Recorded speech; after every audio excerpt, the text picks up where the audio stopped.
Sejam mais uma vez bem-vindos aqui na nossa aula, o nosso curso aqui do nosso ITG, e aqui o módulo Panorama do Novo Testamento, tá? Então, essa aqui vai ser a nossa terceira aula. Na verdade, é a segunda parte da aula 2, tá? Que nós não concluímos. Então, hoje nós vamos ver a questão dos romanos, tá? Mas antes disso, só para você ter uma ideia, só para você lembrar do porquê que nós estudamos panorama, tanto o panorama do Novo Testamento como o panorama do Antigo Testamento, né? Porque é importante a gente ter esses panoramas para a gente entender coisas que se passam na narrativa bíblica. Então, quando a gente entra no Novo Testamento, então a gente já vê alguns povos lá, por exemplo, os romanos, a gente vê alguns grupos, fariseus, seus. Esses grupos, eles se formaram antes de Jesus nascer, muitos desses grupos. Então, quando a gente tem esse panorama, isso ajuda.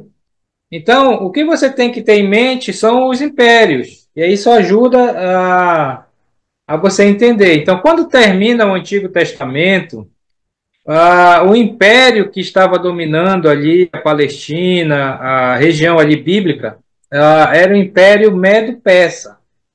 Então, quando a gente lê, por exemplo, a história de Daniel, você vê que Daniel ele passa pelo Império da Babilônia, o Nabucodonosor, e depois o Império Persa, tá? Já vem aí com Dario, com Ciro, e nesse Império Medo-Persa é que há o retorno dos judeus do cativeiro.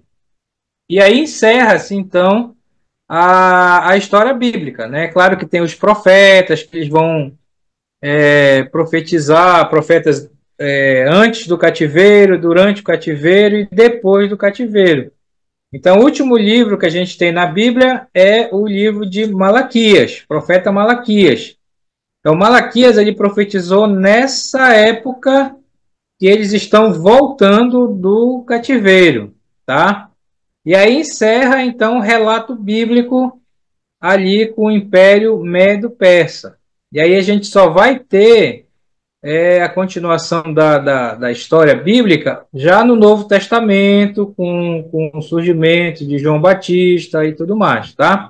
Então, entre Malaquias e João Batista, houve um período de 400 anos, tá? E muita coisa aconteceu nesses 400 anos. Por exemplo, o Império Grego, com Alexandre o Grande, domina, então, os medos e persas, né? Então, Alexandre o Grande domina toda aquela região e a Grécia, então, começa o processo de helenização. O que era a helenização? Era o processo de transformar os povos conquistados em grego, né?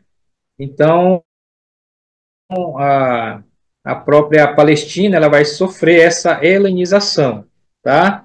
E aí, depois que Alexandre Grande morre, o que acontece? O seu reino ele é dividido por seus 4 generais. Como ele não tinha filhos, ele morre com 33 anos, e como ele não tinha filhos, o seu império é dividido por seus 4 generais. Desses 4, apenas 2 nos interessam, que é os Ptolomeus e os Seleucidas.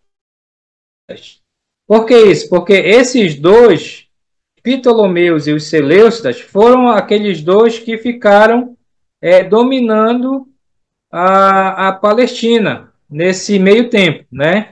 Então, ora eram os Ptolomeus que estavam com domínio da Palestina, ora eram os Seleucidas. Quando os Ptolomeus dominaram aquela região, foi bom para os judeus. Então, eles deixaram os judeus seguirem na sua religião, o judaísmo. Nessa época dos Ptolomeus também, eles até traduziram a Bíblia do hebraico para o grego, né? A versão que ficou conhecida como a Septuaginta. que foi exatamente essa Bíblia, essa tradução que os autores do Novo Testamento, Paulo, o próprio Jesus e os apóstolos usavam. Então, os Ptolomeus foi bom para os judeus naquela época. Só que os Seleucidas, eles então vencem aquela parte dos Ptolomeus e quando os Seleucidas eles dominam então a Palestina, aí a coisa fica complicada, porque eles queriam helenizar, tornar os judeus gregos, né? E aí os judeus então se revoltam, e aí a gente viu que a revolta é a revolta dos macabeus, né? E aí começa a história dos macabeus. Os macabeus eles não aceitam e há essa revolta, né? Então, depois de tudo aquilo, Judas Macabeu e tudo mais, eles então vencem os Seleucidas. E aí a família dos Macabeus é que assumem o poder ali naquela região. Então, no início foi bom, mas depois eles começaram a brigar realmente entre eles, né? Aí daí dessa época é que surgem os saduceus, surgem os fariseus, eles vêm aí dessa briga aí, tá certo? Ok? Então, isso nós vimos aí na aula passada, até esse ponto aqui dos macabeus. Tem alguma pergunta, algum comentário que queiram fazer sobre isso?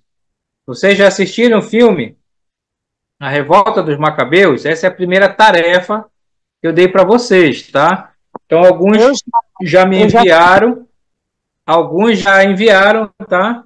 E aí você não deixa acumular, tá bom? O prazo é até o final do curso, tá? Mas não deixa acumular, que logo, logo eu vou mandar a tarefa 2 para vocês, e aí você não vai acumulando. Eu estou fazendo o seguinte, lá na lista de frequência de vocês, eu coloquei lá embaixo, além da frequência que eu estou marcando, se você fez ou não a tarefa, tá? Então, se a tarefa tiver em vermelhinho, é porque você não fez. Se tiver em azul, é porque você já fez aquela tarefa. Aí fique atento lá. Se você mandar a tarefa para mim e ficar em vermelho, aí você me fala que é para me ver se chegou ou não, e aí a gente ajusta, tá bom? Tranquilo, então. Então, olha só, ainda falando desse período interbíblico, claro, a gente tem que falar do Império Romano, porque o Império Romano é o império que vai dominar os gregos, né, e, consequentemente, também aquela região lá que os macabeus assumiram o poder ali, a família dos macabeus, né? Então, Roma é o império, é o próximo império que vai dominar ali aquela região e tudo mais, tá? Você lembra, você sabe que tudo isso faz parte das profecias, né? Então, lá em Daniel, já lá com o sonho de Nabucodonosor, em Daniel 2, quando ele sonha com aquela estátua, né? E ele queria saber a interpretação, e Daniel dá a interpretação, aquela interpretação exatamente foi o que aconteceu, né? A cabeça de ouro era a Babilônia, daí vem a parte de bronze, que era os medos e os persas, daí vem a outra parte, que era Roma, que era a Grécia, e daí Roma, né? E fala até do futuro, o reino de Cristo, que é a pedra, e isso é para o futuro, e o próprio reino anticristo, né? O reino do anticristo e o reino de Cristo no milênio. Então, tudo é profético, tá? Mas no caso de Roma, a gente precisa estudar sobre Roma, entender, porque quando se entra no Novo Testamento, é o Império Romano que está ali sob o controle ali daquela região da Palestina e tudo mais. E, na verdade, todo o Novo Testamento, porque Roma vai ficar no poder aí por milênios, né? milênios realmente assumindo e tudo mais, tá certo? Então vamos ver aqui, falar um pouco aqui sobre a expansão de Roma, tá? Qualquer pergunta, dúvida, você pode interromper aqui e fazer, tá? Então, a questão da expansão de Roma. O século 8 antes de Cristo, quer dizer, mais ou menos 800 anos, viu a fundação de Roma. E no século 5, mais ou menos 500 anos, houve a organização de uma forma republicana de governo ali sediada. Então, veja que mais ou menos 800 anos é que a Roma é fundada. Então, a história ela vai acontecendo, tá? Ela vai acontecendo. Então, quando a gente lê o relato bíblico, então mais ou menos 800 anos, por ali, 700 anos, no relato bíblico era a história ali dos profetas, né? Tipo Isaías, Jeremias, né? Mas enquanto está acontecendo a história dos reis ali, a Roma já tinha sido fundada e estava se expandindo. Então, sempre tenha essa ideia, né? Que enquanto a gente está lendo a história bíblica, os impérios eles estão crescendo e se organizando. Então, Roma foi mais ou menos 800 anos antes de Cristo que ela foi fundada, né? E aí, você sabe, quem sabe dizer o nome dos dois que fundaram Roma? Você sabe? Rômulo e Remo. Rômulo e Remo. Esses dois foram os fundadores de Roma, tá? Aí um pouco da história. Então, 800 anos ela foi fundada e no século mais ou menos 500 anos antes de Cristo ela se organizou realmente como uma república, ok? Como uma república. Vamos lá. 2 séculos de guerra com a cidade rival de Cartago, que ficava na África do Norte, chegaram ao fim com a vitória romana em 146 a.C. Então, 146 anos antes de Cristo, houve essa guerra. As conquistas feitas na extremidade oriental da bacia do Mediterrâneo, sob o comando de Pompeu, como também na Gália, por Júlio César. Então, esses personagens romanos aí que você que assiste filmes aí de Roma, então tem sempre o Pompeu, o Júlio César, todos esses imperadores aí, é dessa época, né? Expandiram o domínio romano. Então veja bem que enquanto as coisas vão acontecendo, Alexandre o Grande domina ali, mas Roma vem atrás, vem crescendo, né? Vem expandindo os seus territórios. Após o assassinato de Júlio César, Otávio, que mais tarde veio a ser conhecido como Augusto, derrotou as forças de Antônio e Cleópatra na Batalha Naval de Ácio, na Grécia, em 31 a.C., tornando-se então imperador de Roma. Tá? Então, olha só, o Júlio César ele é antes de Cristo. Tá? Então, ele é assassinado, né? Tem até uma história do Júlio César sendo assassinado, e assume esse Otávio. Mas o nome dele, não, ele muda o nome, na verdade, ele assume um título que é Augusto. Tá? Então você lembra do César Augusto? César quer dizer um título também, né? Houve vários Césares, tá? Imperadores de Roma. Augusto também era um outro nome. O nome dele, na verdade, era Otávio, tá? Mas ele assumiu esse nome de Augusto. Por que é importante? Porque quando a gente entra no Novo Testamento, é esse imperador César Augusto que está no poder, ok? Então ele derrota as forças de Antônio e Cleópatra. Lembra que Cleópatra ela é daquela família da dinastia dos Seleucidas, tá? Lá da história dos Macabeus, né? Então ela é a última, né? Então ela é derrotada e termina realmente aquela família de Seleucidas e lá acaba realmente, né? Então veja que isso acontece mais ou menos 31 anos antes de Jesus nascer. Então, 31 anos antes de Jesus nascer, o Augusto, César Augusto, tá? Que o nome dele é Otávio, ele assume como imperador de Roma, ok? Então, no início do Novo Testamento, o Augusto já está reinando já como imperador mais ou menos 31 anos, tá? Isso é importante para a gente ter essa noção lá quando entra o Novo Testamento.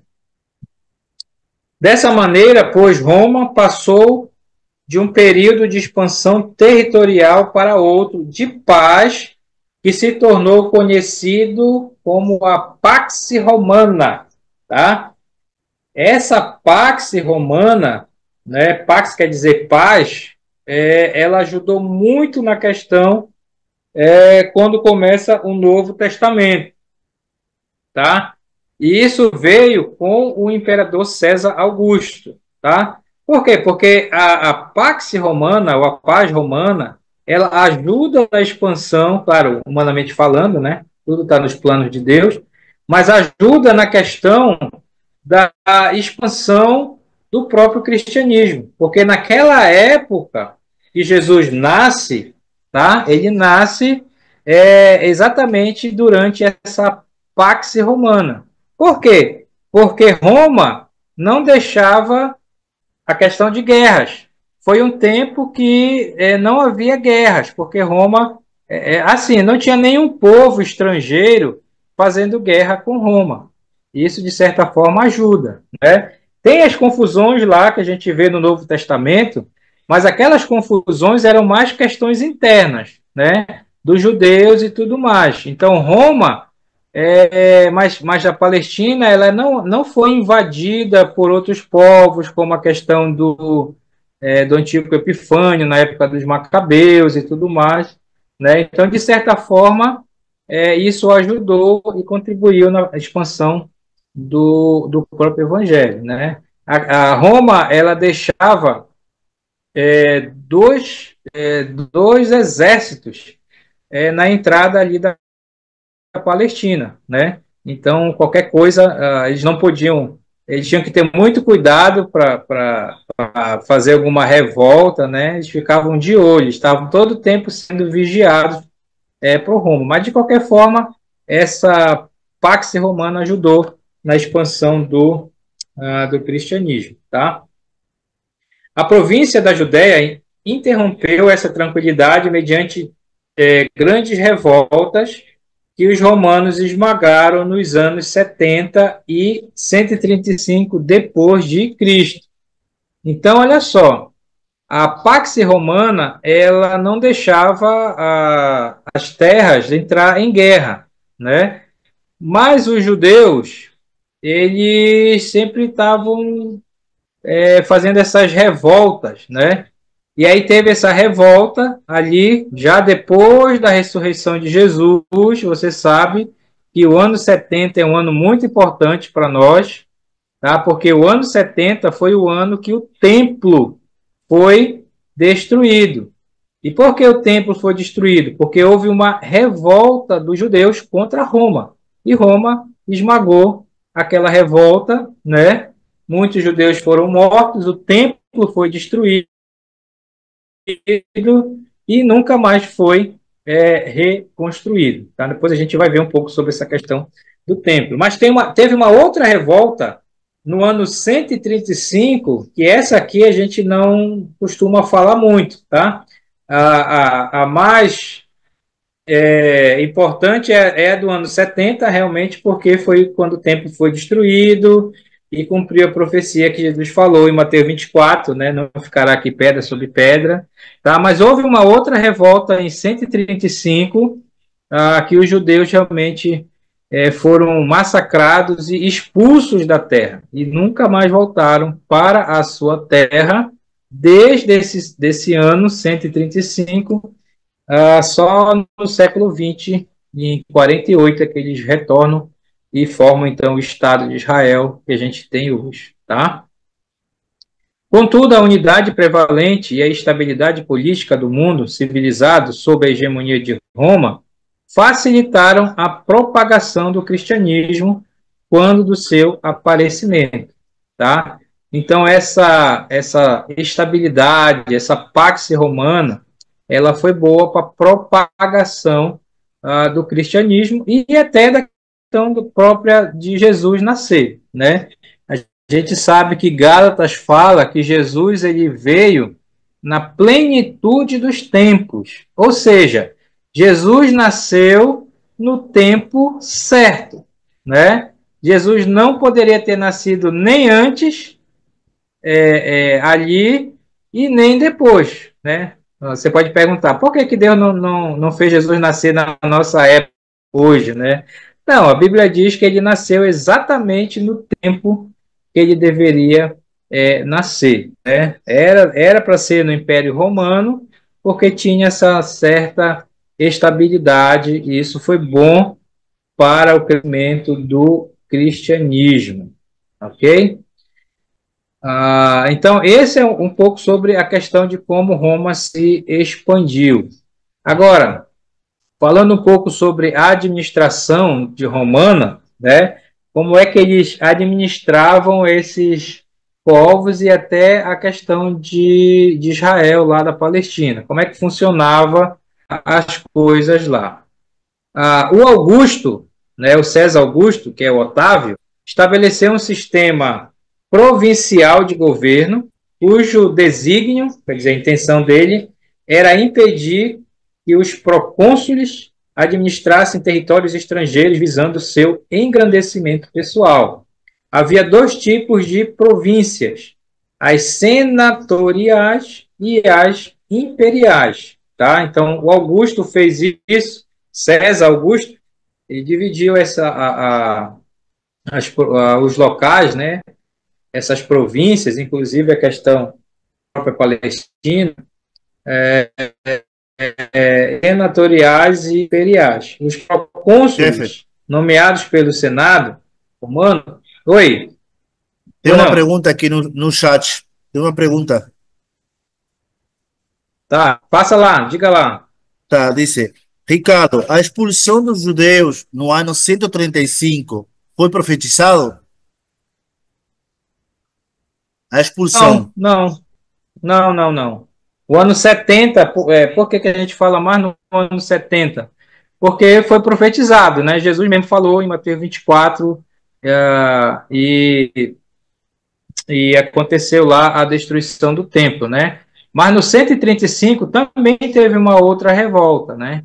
Eles Pois tentaram é. se revoltar de novo contra a Roma, e aí eles foram expulsos mesmo de lá de vez e tudo mais, tá? Mas não, que eu saiba, não tem profecia lá, só do ano 70 mesmo, que é mais importante. Mas é bom a gente sempre saber que houve essa outra revolta aí no ano 135, tá? Então, voltando aqui para a questão da administração Roma, então eles dividiram, Augusto dividiu o território, né, em províncias senatoriais e imperiais, tá? Paralelamente, os procônsulos aos procônsulos havia os delegados, nomeados pelo imperador, os quais, de modo geral, se ocupavam de questões financeiras. Procuradores governavam as províncias imperiais. Nomeados pelo imperador, os procuradores eram responsáveis perante ele e exerciam a sua autoridade civil e militar por meio de exército permanente, tá? Então, por que isso é importante? Porque vai chegar aonde a gente quer naquele camarada, que é o Pôncio Pilatos, tá? Por que o Pôncio Pilatos aparece ali na Palestina, tá? Lista aqui agora dos imperadores, para a gente ter essa noção aqui de imperador. Olha só, não confundam imperadores romanos com os Herodes, reis dos judeus, tá? Nós estamos falando primeiro aqui da questão dos imperadores, ok? Então, imperadores, a gente vai ver uma lista agora aqui para você ter uma noção aqui, tá? Então, os imperadores romanos seguintes, alistados com as datas de seus respectivos governos, estão vinculados à narração do Novo Testamento. Então, tem uma lista, a gente vai dar uma lista agora dos imperadores que estão ligados com o Novo Testamento, para você ter uma noção aí de quem eram os imperadores na época de Jesus, tá bom? E do Novo Testamento todo. Então, bora lá. O primeiro é o Augusto, tá? Que é o Otávio, ok? Ele começou a reinar 27 anos antes de Jesus nascer, 27 antes de Cristo, e ele foi até mais ou menos 14 depois de Cristo, tá? Então, olha só, 14 depois de Cristo, Jesus era o quê? Um adolescente, né? Mais ou menos, né? De 14 anos. Adolescente ou junior? Adolescente, né? Então, Jesus era um adolescente ainda quando Augusto ainda estava no poder, tá? Sob quem ocorreram o nascimento. Então, quando Jesus nasceu, o imperador era o Augusto, o recenseamento ligado ao seu nascimento, tá? Então, você sabe, o recenseamento foi a contagem lá, por isso que José foi para Belém, onde Jesus nasceu, para se recensear, né? Se alistar, e os primórdios do culto ao imperador. Então, Augusto. Depois do Augusto, veio o imperador chamado Tibério, tá? E Tibério, ele reinou em Roma como imperador do ano 14, então Jesus era adolescente, até o ano 37. Então Jesus morreu em que ano? No ano 33. Então, o Tibério, como diz aqui, sob quem Jesus efetuou o seu ministério público e foi morto. Ok? Então, olha só. Em relação à vida de Jesus, foram dois imperadores romanos. O Augusto, tá? Que era o imperador quando Jesus nasceu. E depois o Tibério, que era o imperador quando Jesus começou o seu ministério. Então, Jesus começou o ministério dele no ano 30 e morreu no ano 33. Ok? Então, o imperador era o Tibério César. César é título. Tá certo? Então, em relação a Jesus, só dois imperadores. Você tem que lembrar. Vamos ver os outros. Tem um tal aqui de Calígula. Já ouviu falar no Calígula? Calígula, ele não é mencionado na Bíblia. Não há história sobre ele. Por quê?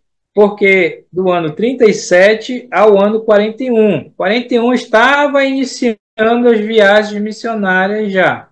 Então, ele não é mencionado. Você não encontra no Novo Testamento menção sobre esse imperador, mas ele estava lá. Então, diz aqui que exigiu que lhe prestasse culto e ordenou que sua estátua fosse colocada no templo de Jerusalém. Mas veio a falecer antes que sua ordem fosse cumprida. Então, nenhum dos autores mencionam o Calígula. É interessante, porque o Calígula ele queria botar essa estátua no templo de Jerusalém, mas ele acabou morrendo antes, tá? Então, nenhum dos autores mencionam o Calígula, nem Paulo aí, tá bom? Mas era o imperador de Roma. Talvez porque reinou pouquinho, né? Então, só 4 anos, né? 37, 38, 39, 40, 4, 5 anos, bem pouquinho que ele reinou. E aí, por isso, os autores não o mencionam, tá? Eles mencionam Augusto, mencionam o Tibério César, Calígula não é mencionado, mas depois de Calígula vem o outro imperador, que é o Cláudio. E aí o Cláudio ele é mencionado no livro de Atos. Então, Cláudio ele foi imperador de Roma do ano 41 até o 54, tá? E isso aqui é em plenas viagens missionárias de Paulo. Aí tem uma menção sobre o Cláudio, que ele expulsou de Roma os residentes judeus, entre os quais estavam Áquila e Priscila, por motivos de distúrbios civis. Então você lembra que quando Paulo conheceu o Áquila e a Priscila, lá em, acho que foi Éfeso, não sei se foi Éfeso ou Corinto agora, acho que foi Éfeso, né? Eles estavam chegando de Roma e tinham sido expulsos, porque houve uma confusão lá em Roma, organizado pelos judeus, fizeram uma bagunça lá, e o Cláudio, que era o imperador nessa época, decidiu que todos os judeus deveriam ser expulsos de Roma. E aí é que aparece o Áquila e Priscila, e aí eles conhecem Paulo, e eles trabalham no mesmo ofício, né, fazedores de tendas e tudo mais, tá? Então, era o Cláudio aqui. Depois do Cláudio, vem o Nero, tá? O famoso imperador Nero, tá? O Nero, pelo nome, também não é mencionado, mas a gente sabe que o Nero, ele assumiu de 54 até 68. O Nero, ele tem uma grande participação na questão da perseguição à igreja, tá? Porque até o Cláudio, a igreja, ela não era perseguida pelos romanos, certo?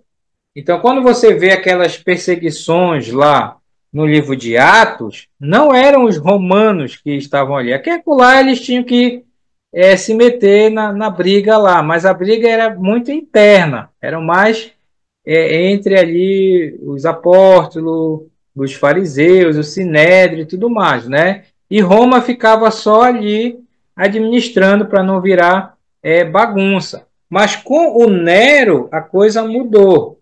Então qual foi a questão do Nero? Nós sabemos que o Nero, pela história, tá? Isso é pela história.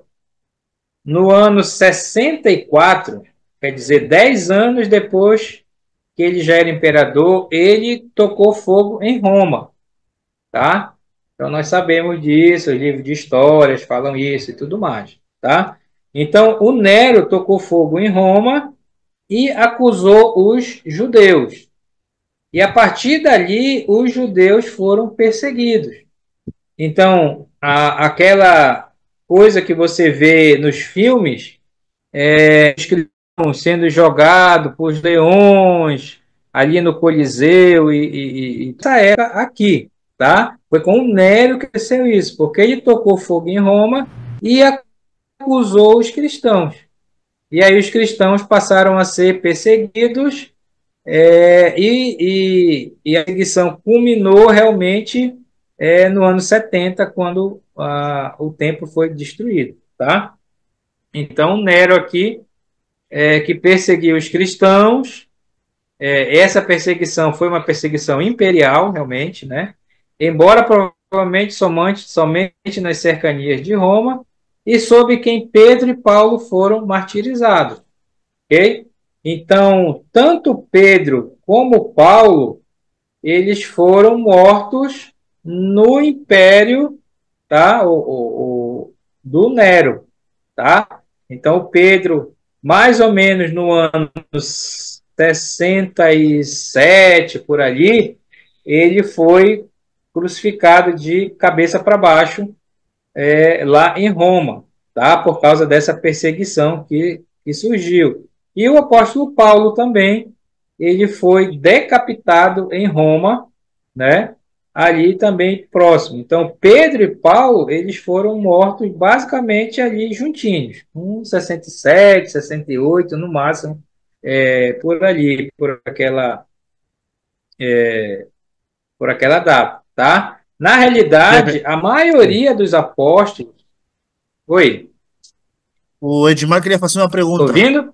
Sim, o Edmar queria fazer uma pergunta para o Tá, senhor. pode fazer. Edmar, pode falar. Oi, Ricardo, boa noite. Boa noite, Ricardo, Dimar. esse período de 400 anos aconteceu que muitos judeus foram mortos, justo, né? A profanação do templo.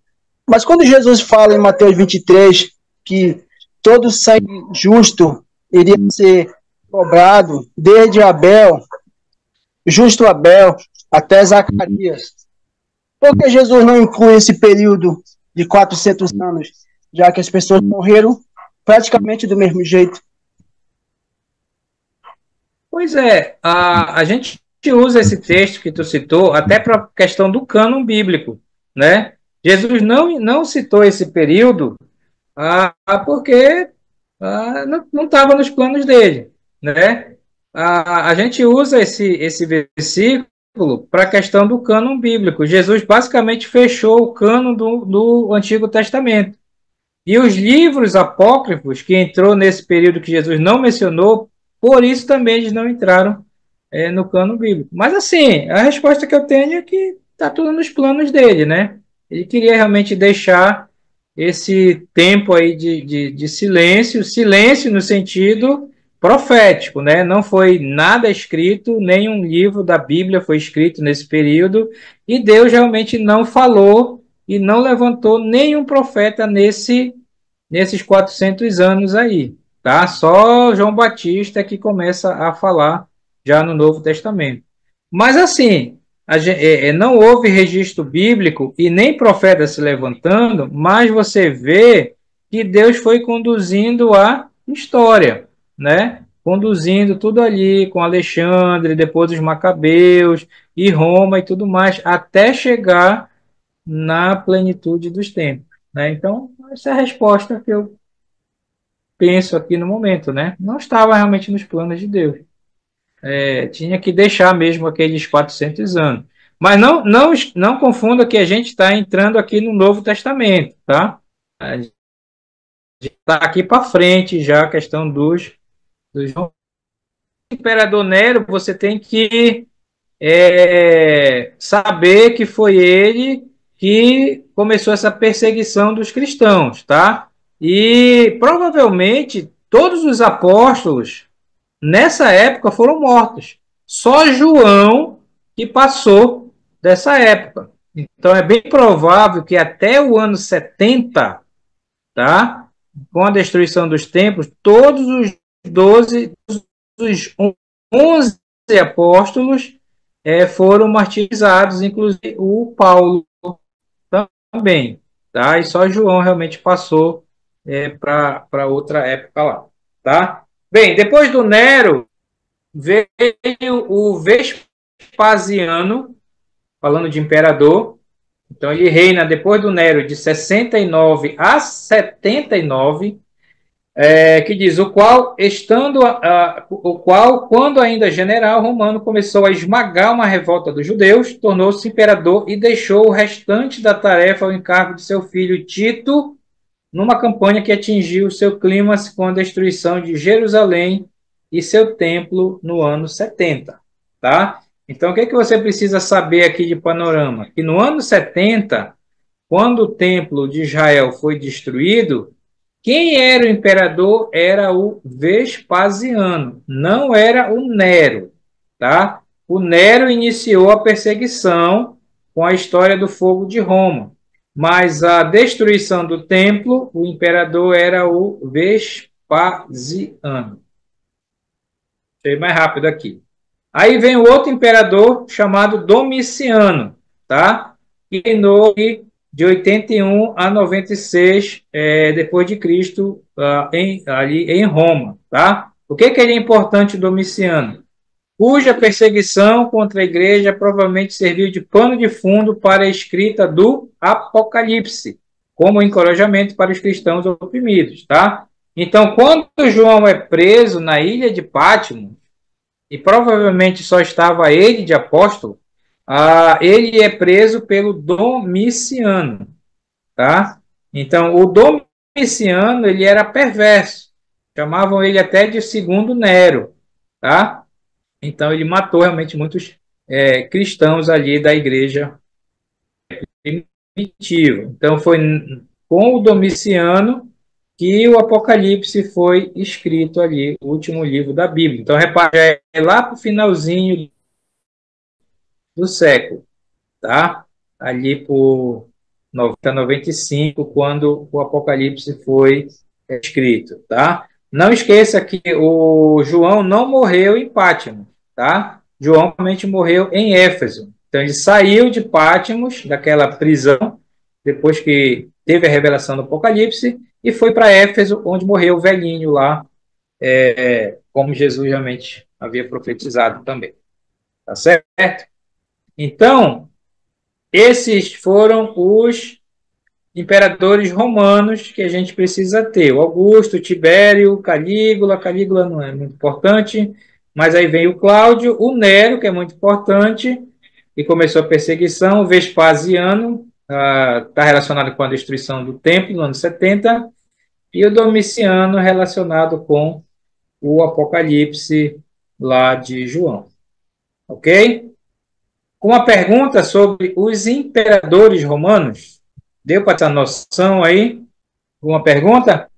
Olha, não se preocupe, que eu sei que a questão de história é assim, tá? Mas aí depois você, quando eu mandar o vídeo dessa aula, você já vê com calma, vai parando, vai voltando. Essa é a intenção, tá? Bem, Ricardo, agora a gente precisa falar dos... Oi, por não, pode fazer, pode falar. esses imperadores eram todos César? César, exatamente. O César é um título, tá?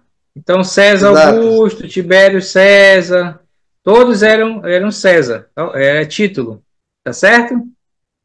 Então, vamos lá. Agora a gente tem que falar dos Herodes. Herodes também era título também, tipo César, tá?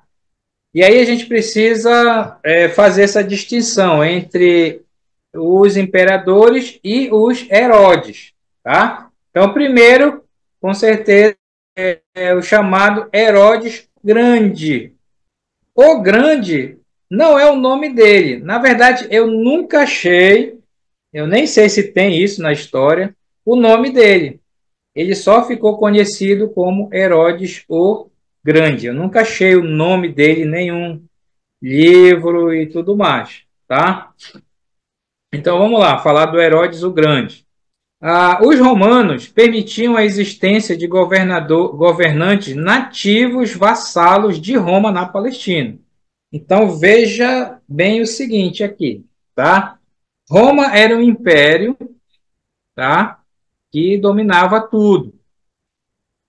E lá na Palestina, que é a terra do Novo Testamento, tá? Os romanos eles deixavam que pessoas governassem, que fossem tipo governadores, ou até rei mesmo, chamando de rei, né? Do próprio povo, tá? Como fala aqui, governantes nativos, né? Nativos porque eram da terra, então poderia ser judeu ou próximo de judeu, né? Vassalos porque eles eram, você sabe essa história de vassalo, né? Eles eram tipo capataz, né? Capataz de Roma. Então eles colocavam esses pessoas nativas como seus empregados lá para governar a Palestina. Claro que quem mandava era Roma, né? Mas eles deixavam. Então, por aqui você já vê a questão de que os Herodes, que a gente vai ver aqui, eles não eram bem vistos pelos judeus, tá? Porque eles trabalhavam para Roma, ok? Um desses Herodes foi Herodes o Grande, que governou o país, tá? Sob os romanos de 37 a 4 depois de Cristo, tá? Então, olha só, falando de Herodes agora, tá? Então, não é os imperadores, tá? Nessa época aqui, quem era o imperador?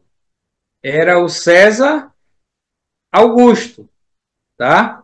O César Augusto. Mas quem governava a Palestina era o Herodes o Grande. Então, ele foi de 37 a.C. até o ano 4 depois de Cristo. Ou seja, Jesus estava mais ou menos com 4 anos de idade quando o Herodes o Grande morreu. A gente sabe isso pelo relato bíblico, a gente vai ver aqui, tá?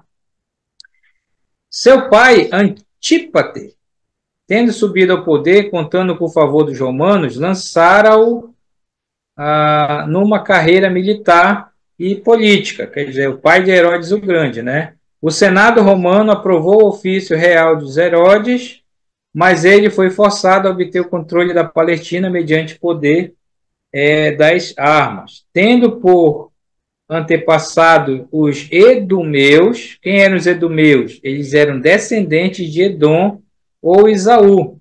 Por isso mesmo não era visto com bons olhos pelos judeus, tá? Então, o Herodes o Grande, ele era um edomeu, mas era um tipo de judeu, tá? Então, lembra lá dos edomitas, né? Que veio de Esaú, lá, e Herodes o Grande, ele era edomeu, tá? E aí não era bem visto realmente pelos judeus. Herodes era um indivíduo astuto, invejoso e cruel, assassinou a 2 de suas próprias esposas e pelo menos a 3 de seus próprios filhos. Então Herodes o Grande era perverso, né? Foi ele quem ordenou a matança dos infantes de Belém, em consonância com a narrativa da natividade por Mateus. Então veja que Herodes o Grande, esse Herodes, é que mandou matar as criancinhas de Belém, tá? Mas quem era o governador? Era César Augusto. Então César Augusto era o governador, era o imperador, aliás, e o Herodes o Grande era o governador da Palestina, o rei da Palestina, né? Que mandou matar as crianças. Certa feita, Augusto, que era o imperador, César Augusto, disse que era melhor ser um porco de Herodes que um filho seu. É um jogo de palavras que ele fez lá, né? Então veja que até o imperador falou isso, né? Em relação a esse Herodes o Grande, de tão mau e perverso que ele era. Né? Então, olha, melhor, o imperador falou, é melhor ser um porco do Herodes do que um filho dele, né? Então, o cara era complicado, né?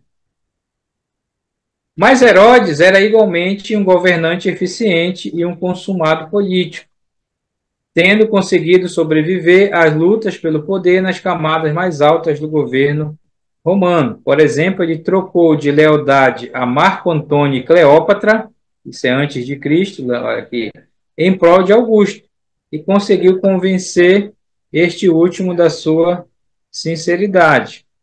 A administração de Herodes se caracterizava pela polícia secreta, toque de recolher e pesados impostos, apesar de também ser distribuído cereal gratuito em período de fome e vertes grátis, quando de outras calamidades. Então, assim, ele ficou no poder porque ele era um político, né? Ele conseguia se sair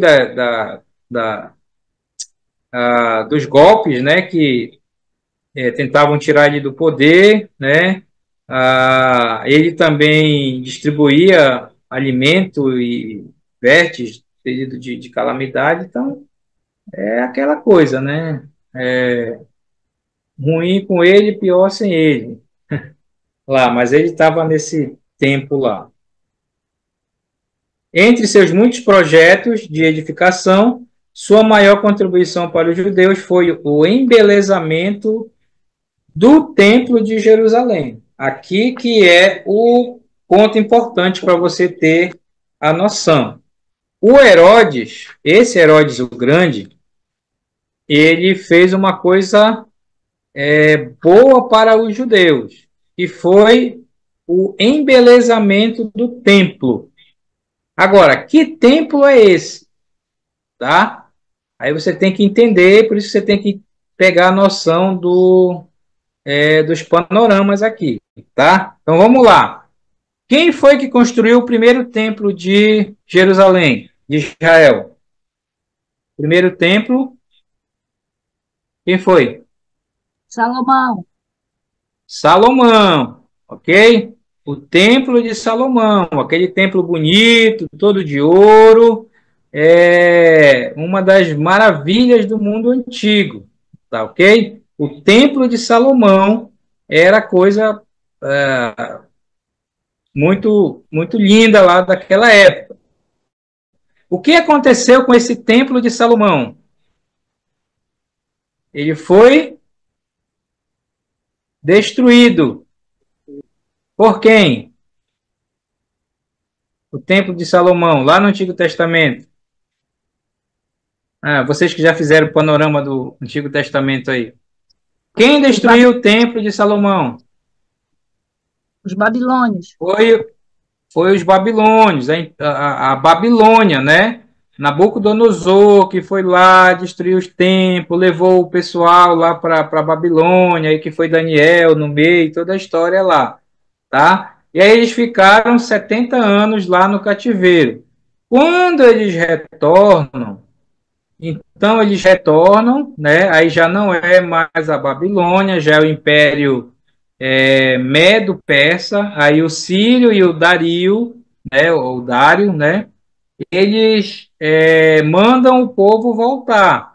E quando eles voltam, já sobre a questão de Zorobabel, eles constroem um novo templo, certo? Um novo templo. Só que qual era a questão desse outro templo? O segundo templo que eles construíram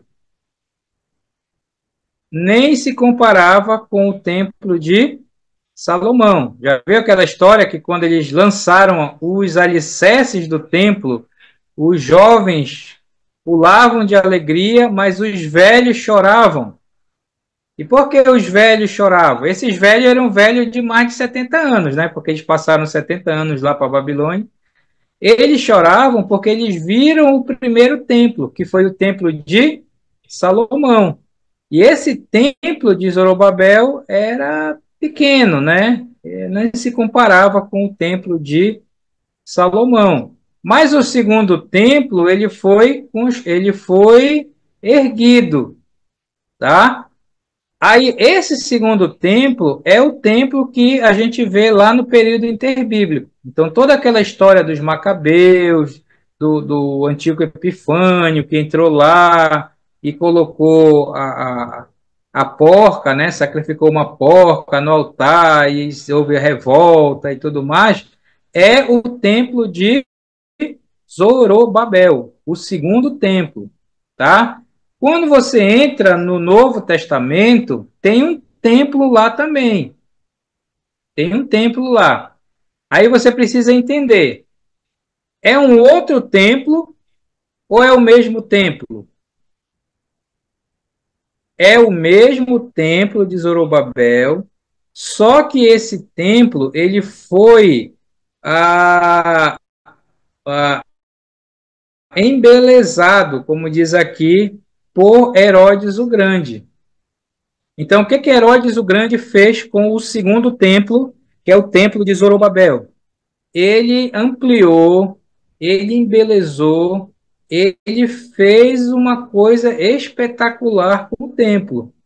Tanto é que era considerada uma das maravilhas do mundo antigo, esse templo aqui. Então, esse templo, costuma ser chamado de o Templo de Herodes, mas entenda que não foi Herodes que construiu esse templo, tá? Herodes apenas ampliou, embelezou e tudo mais. Tá certo? Então, Herodes o Grande fez isso lá com o templo. Esse templo de Zorobabel que Herodes embelezou, o que aconteceu com ele? Ele existe hoje? Não, né? Ele foi destruído quando? Vê se vocês estão me acompanhando. Quando o templo de Herodes foi destruído? Do ano 70. No ano 70, lá com o imperador Vespasiano. Então, o templo foi destruído. E desde o ano 70, esse templo não é erguido, tá? Aí entrando agora um pouco em profecia e escatologia. Quem vai reconstruir esse templo? O terceiro templo, na verdade. Adivinha? O Ou ele anti... já foi, ou ele já foi reconstruído? O templo de Salomão, do Edir Macedo. Não, o anticristo.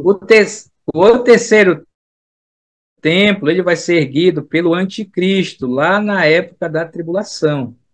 Tá?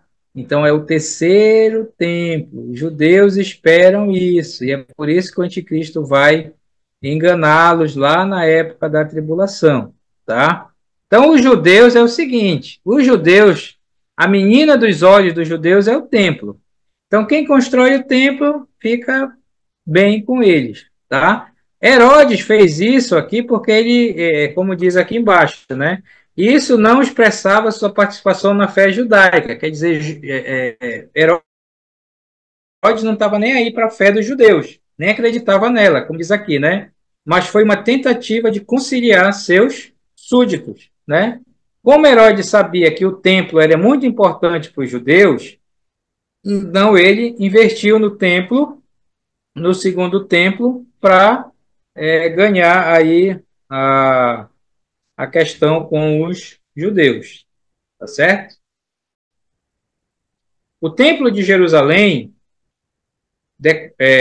o Templo de Jerusalém decorado com mármore branco, isso foi o Herodes Grande que fez, ouro e pedras preciosas, tornou-se proverbial devido ao seu esplendor.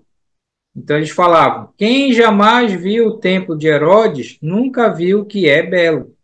Então eles falavam isso, né? Se você nunca viu o templo de Herodes, então você não sabe o que é uma coisa bonita, né? E realmente era, né? Você lembra que em Mateus 24, Jesus, passando por esse templo, né? Os apóstolos falaram, né? Olha, Jesus, que templo bonito, né? E tudo mais, né? E aí foi que Jesus fez a profecia. E disse: é bonito, mas eu quero dizer o seguinte, e não ficará aqui pedra sobre pedra, né? Ele está se referindo ao ano 70, quando ele foi destruído. Mas até na época de Jesus, o templo estava lá. Herodes o Grande morreu de hidropisia, me lembro o que é isso aqui, alguma coisa com água, né? Água, alguma coisa, entrou. E câncer nos intestinos. Quando foi que Herodes o Grande morreu? No ano 4, tá? No ano 4. Ou seja, Jesus estava onde quando ele morreu, esse Herodes o Grande? Para ver se vocês estão atentos. Jesus estava com 4 anos, mais ou menos, e ele estava aonde? Ele Jesus estava No Egito. no Egito. Lembra que eles fugiram para o Egito? E aí aí esse Herodes mandou matar as criancinhas, né? E tudo mais. Então eles fugiram para o Egito. E Jesus ficou lá no Egito esse tempo aqui, né? Até os seus 4 anos de idade. Quando Herodes morreu, esse Herodes Grande morreu e eles retornaram, tá? Herodes o Grande, falando aqui, ele baixara ordens para que fossem executados determinados líderes judeus por ocasião do seu falecimento, a fim de que, embora não houvesse lamentações por motivo de sua morte, pelo menos as houvesse quando de sua morte, né? O cara era tão perverso que quando ele viu que ele ia morrer, o que ele disse? Ele disse: olha, quando eu morrer, como eu sei que ninguém vai chorar, né? Então eu quero que vocês matem líderes judeus, porque vai ter um lamento. E aí pelo menos, é maluquice, né? Maluquice dele. Então, já pensou, né? Ah, ninguém vai chorar por mim, então mata um pessoal aí que o povo vai chorar, pelo menos dá aquele clima, né?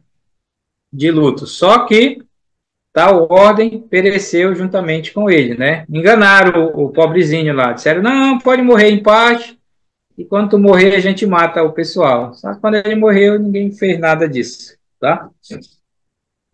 E aí, então, Herodes o Grande morreu. E aí, o que acontece? Quando Herodes o Grande morre, aí vem a dinastia dos Herodes, tá? Então, destituídos das habilidades e ambições de seu pai, os filhos de Herodes, tá, passaram a governar porções separadas da Palestina. Então, essa história é igualzinho à história de Alexandre o Grande. Lembra que Alexandre o Grande morreu e o seu reino, a Grécia, lá no período interbíblico, foi dividido nos seus 4 generais? A mesma coisa aconteceu em relação à Palestina, tá? Lembra, Herodes não é imperador, o imperador está lá reinando, tá? Então, quando Herodes morre, os filhos dele é que vão governar a Palestina separados. Aí vamos lá conhecer os outros Herodes. Aí tem o primeiro. O primeiro se chama Arquelau. Então, Arquelau era o filho de Herodes o Grande, tornou-se etnarca da Judéia, Samaria e Edomeia. Quer dizer, o Arquelau, o que é importante para nós aqui? Judéia e Samaria. Então, a Judéia, onde Jesus nasceu, né? Então, está lá Belém, está lá Jerusalém, né? E Samaria, quem assume essa região é o Arquelau, ok? O outro filho de Herodes o Grande, chamado Filipe, por isso que é Herodes Filipe, ele se torna tetrarca da Etureia, Traconites, Gaulanites, Auranites, Bataneia. Isso não é importante para nós os lugares, mas é importante saber uma coisa sobre Herodes, o Filipe aqui, que eu vou já falar, tá? O outro Herodes, o outro filho de Herodes o Grande, é o Herodes Antipas, tá? Antipas, ele se torna tetrarca da Galileia e Pérea. O que é importante para nós? Galileia, tá? Porque Galileia é onde Jesus se criou, tá? Foi a cidade de Nazaré, ficava na Galileia, tá? Tá os 3 aqui já, né? O Arquelau, o Herodes Filipe e o Herodes Antipas. Os 3 filhos de Herodes o Grande lá. Aí, quando a gente vai para a história de João Batista, você lembra de João Batista? Por que João Batista morreu, perdeu a cabeça lá? O João Batista, ele repreendeu Antipas, tá? O Herodes Antipas, por haver se divorciado de sua esposa para casar-se com Herodias, que era esposa do seu meio-irmão, o Filipe, tá? Então, o João Batista, ele acusou o Herodes Antipas, né, de ter casado com a mulher do seu irmão, né, ou do seu meio-irmão, a Filipe. Tá? Então, essa foi a treta lá entre o João Batista e o Herodes. Então, diz aqui, quando Herodias induziu sua filha, dançarina, que pedisse a cabeça de João Batista, Antipas acedeu à horrenda solicitação, tá? Então, qual foi o Herodes que mandou cortar a cabeça de João Batista? Foi o Herodes Antipas, tá? Herodes Antipas, tá certo? Tá acompanhando aí? Então, Herodes o Grande é o pai, tá? Daí ele morre, daí os seus 3 filhos assumem. o Arquelau, o Filipe e o Antipas assumem aquela região, e o Antipas é aquele que está envolvido com a questão da morte de João Batista. Jesus chamou o Herodes Antipas de essa raposa, em Lucas 13:32, tá? Então, quando Jesus falou de Herodes, essa raposa, ele estava falando do Antipas, o mesmo que matou o João Batista. E mais tarde teve que enfrentar o juízo deste em tribunal.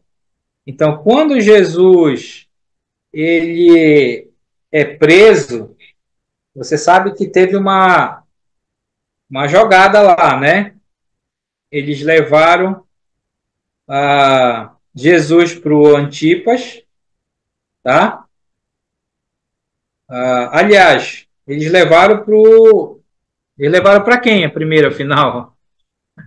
Eles levaram para o Pilatos, né? A gente ainda não viu quem é o Pilatos. Aí você lembra que Pilatos mandou ele para o Herodes? Pilatos disse: olha, esse negócio não é comigo, não, tá? Manda ele para o Herodes. O Herodes era esse Herodes Antipas. Mas por que o Pilatos mandou o Jesus para Antipas? Olha só, Antipas ele era o Herodes da Galileia, tá? O Pilatos ele mandou porque é o seguinte: quando ele soube que Jesus era da Galileia, então ele disse: olha, então, é da Galileia, então deixa eu mandar para o Herodes, que estava lá naquela época, né? Em Jerusalém. Então, por isso que ele mandou para Herodes Antipas, porque ele era da Galileia. Aí você lembra que Jesus foi lá, levaram ele para esse Herodes, né? O mesmo Herodes que mandou matar o João Batista, né? Aí ele ficou fazendo aquelas graças lá, né? Faz um milagre para me ver e tal e tudo mais, né? Aí, como Jesus não fez, ele disse: olha, manda dar uma surra e manda ele de volta para o Pilatos. Aí foi que mandaram de volta para o Pilatos, né? Que ele disse: olha, isso não é comigo, é mesmo ele sendo da Galileia, mas aconteceu a situação aqui e é tu que resolve, tá certo? Aí a gente tem o Herodes Agripa I. Agripa I, ele é neto de Herodes o Grande.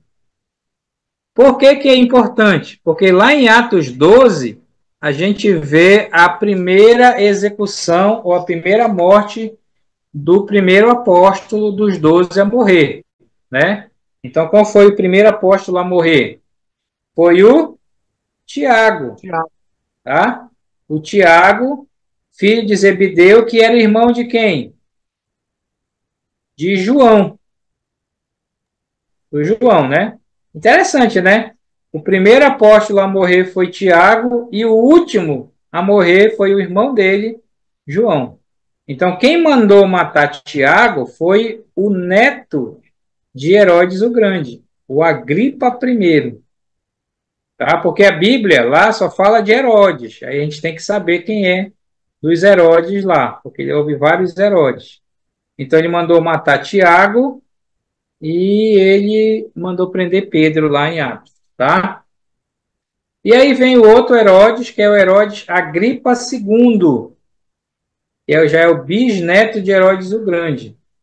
E esse, ele aparece lá em Atos 25 e 26, no testemunho de Paulo, né? Quando Paulo estava fazendo a sua defesa. Você lembra que ele falou, né?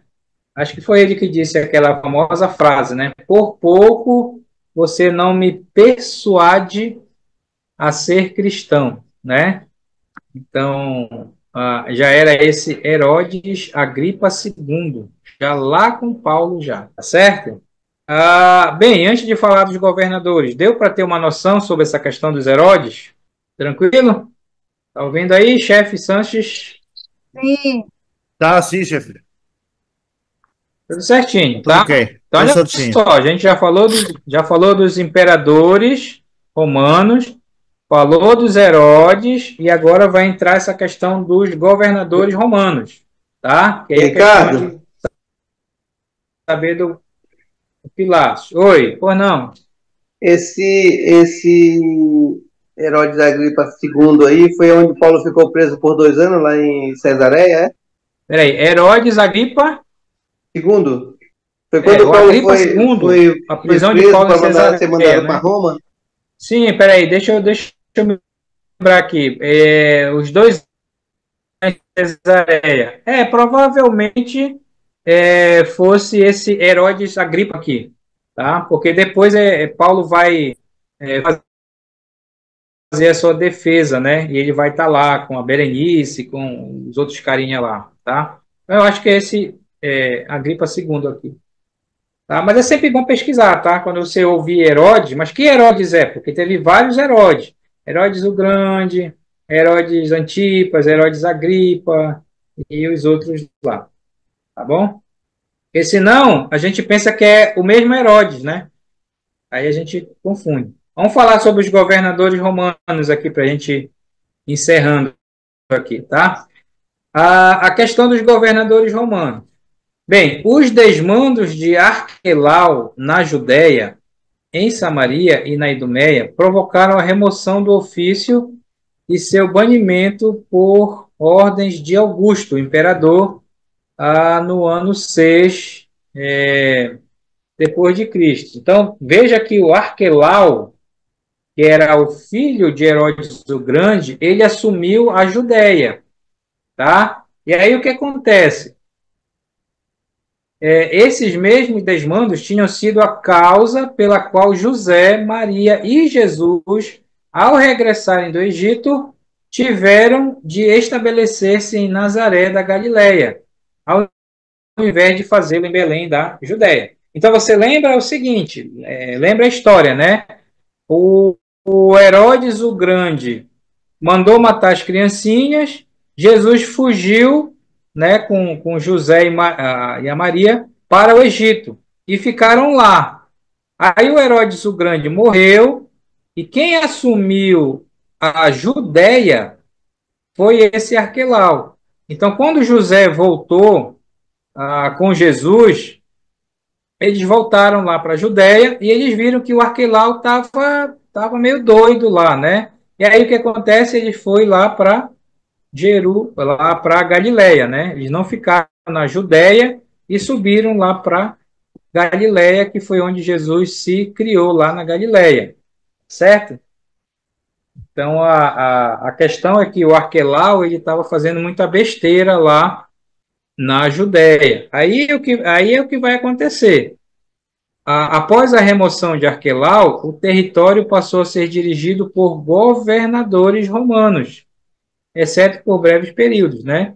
Então, o que aconteceu? Como o Arquelau começou a fazer besteira lá na Judéia, Roma tirou ele, né, do poder lá da Judéia, e aí Roma começa a botar esses governadores romanos, né? E aí é que vai entrar a questão do Pilatos daqui a pouco. Ó. Um desses governadores, chamado Pôncio Pilatos, foi o juiz de Jesus, tá? Então, quem foi Pôncio Pilatos, tá? Pôncio Pilatos era um governador romano que Roma colocou para botar ordem na Judéia, porque o Arquelau, que era um dos Herodes, foi tirado do poder por estar fazendo besteira lá. Então é por isso que aparece o Pilatos lá, tá? Então Pilatos ele é um governador romano que vai cuidar lá daquela região lá, tá? E aí a Bíblia fala de outros governadores mais para frente, né, como Félix e Festo, né? Então Pilatos saiu, que não sabe o porquê, se ele saiu, foi deposto, pediu demissão, né? Mas já lá em Atos 22, 23 a 26, a gente vê esses dois governadores lá, o Félix e o Festo, envolvidos lá na história de Paulo, tá? E quando o governador Floro, e aqui já é mais para frente, pilhou o tesouro do templo, isso foi o estopim da revolta dos judeus em 66 a 73 depois de Cristo, tá? Então depois desse Félix e Festo, veio esse outro aqui, tá? Isso já é lá para frente, né? Ele faz questão do templo lá, né? Aí os judeus se revoltam por causa disso, lá, e é esmagado lá no ano 70, já com Roma, lá, tá? Devemos nos lembrar, entretanto, que a despeito dos Herodes e dos governadores romanos, o sacerdócio judaico e o sinédrio, o que era o sinédrio? Uma modalidade de tribunal superior dos judeus, é que controlavam boa parte das questões locais que afetavam a vida diária. Tá? Então, só um lembrete aqui, que mesmo tendo esses Herodes, tendo esses governadores, em relação aos judeus, tinha esse sinédrio, né? E a questão dos sacerdotes, que eles também dominavam os judeus. Então, olha só, os judeus, eles eram muito oprimidos, né? Então, acima deles, quem que mandava neles? O sinédrio e os sacerdotes. Acima deles, quem mandavam eram os governadores e os Herodes, e acima deles tinha os imperadores. Então, era por isso que o judeu esperava tanto a questão do Messias, para tirar todo esse povo de cima deles lá, tá bom?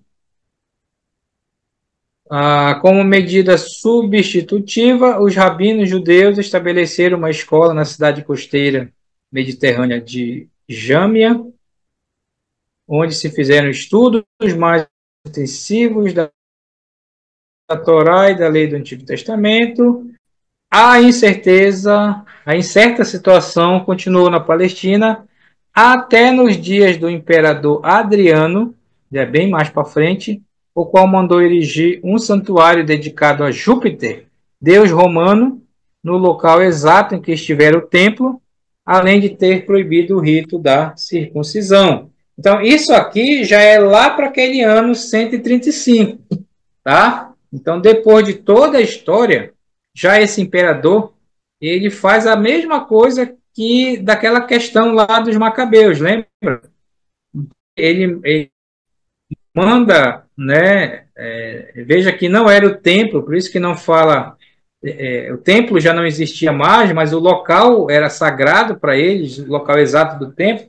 Então, esse Adriano, ele manda colocar essa estátua, né? E aí os judeus se revoltam mais uma vez, né? Então, os judeus se revoltam uma vez mais, agora sob a liderança de Bar Koba, a segunda parte do nome, da sujeito, tal, mas há uma revolta naquele ano, a qual foi saudado por muitos como se for o Messias, né? Em 132, olha só, 132 já bem para frente, mas os romanos abafaram o levante em 135, reconstruíram Jerusalém como uma cidade romana e baniram os judeus, proibindo-os de entrar na cidade. Dessa forma, pois deixou de existir o Estado judaico, até que foi reavivado já no século XX, na nossa era, em 1948, após a Segunda Guerra Mundial, é que a ONU, né, a Organização das Nações Unidas, institui, né, cria o Estado judeu, porque desde 135 até 1948, os judeus viviam espalhados pelo mundo. Só em 1948 é que é criado esse Estado que nós temos hoje, o Estado dos judeus, tá bom? Bem, então vamos encerrar aqui a nossa aula, tá? Sobre o período do Romano, e na próxima aula a gente continua aí com o panorama, tá?